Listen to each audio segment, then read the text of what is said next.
بالله من الشیطان الرجیم بسم الله الرحمن الرحیم.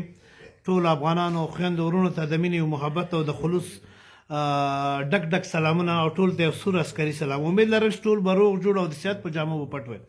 عزیزانو زموږ ځینو سرحدي ولایتونو لکه خوست، کونړ، پکتیا، پکتیکا او ننګرهار په دې لوی عظیم کار شروع کړی ده چې هغه دا چې موږ خپل افغاني ملي هویت ته باید موږ تثبیت کړی او موږ خپل ملي هویت ته درناوی درلودلی، موږ خپل اقتصاد پیاوړی کړی، موږ خپل اقتصاد ته ګټه رسولي، موږ خپل وطن ته سره مینه کړي، دا مو ثابته کړي چې موږ د خپل وطن سره مینه لرو.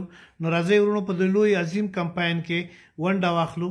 ټول سوشل میډیا د فیسبوک والا ورونو، مبارز ورونو نه، مسافر ورونو نه، په افغانستان کې چې دي د تعلیم یافته ورونو نه او د ټولو ورونو نه مې دا هیله او غوښتنه ده چې ویډیو شیر کړئ در سره مخ ته تر څو ټولو ته ورسیږي.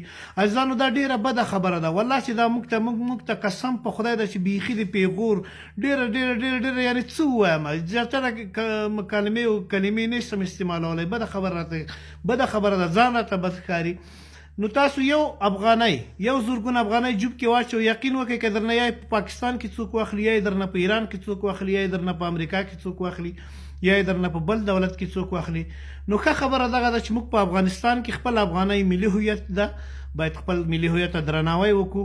او دکاندارانو ورونو باندې غږ کومه او هیله تر کومه، غوښتنه کومه ترې چې تر څو هغه توکي به چې پخوا په کلدارو پلورل هغه بیرته په افغانیو پلورئ، هغه محاسبه او حساب چې ورته کوئ په صحیح طریقه یې وکړئ تر څو خلکو زړه ونه ویلی شي او بیرته کالدارو ته مخه نه کړي. د دې باندې حکومت به 5 ورځې په دې باندې کار وکړي، مګر چې تاسو را سره ملتیا ونه کوئ، تاسو په دې کې ونډه ونه خلئ، تاسو خپل په دې کې زحمات ونه باسئ، دا احساس په ځان کې موږ تاسو پیدا نه کړو، نو موږ به تر کومه پورې چې پاکستان مردباد، ایران مردباد. نو په مردباد باندې خو وطن نه جوړېږي ورونو. راځئ چې دغه د عقل که نور هېڅ نشو کولی، دغه پیسې خو یې بندې کړو. دا خو ډېر والله چې د شرم خبره ده. د کلونو چې دا د کوم ولایتونه مې یاد کړو په دې کې کالدارې چلېږي، یعنې دا ډېره بده خبره ده. په خدای چې د افسوس خبره ده. هغه د موږ پښې وي، د موږ پښې لنډې او د ده کالداره موږ په دې جوب کې اچولي، د ده تمن موږ په دې جوب کې اچولي، موږ راکړه ورکړه ټوله بس په کالدارو ده. ورته خوشحال چې بس کالداره ده، ځکه د 1000 افغانیو نه 2000 جوړېږي. نو همدومره بیا قیمت اخلو که نه.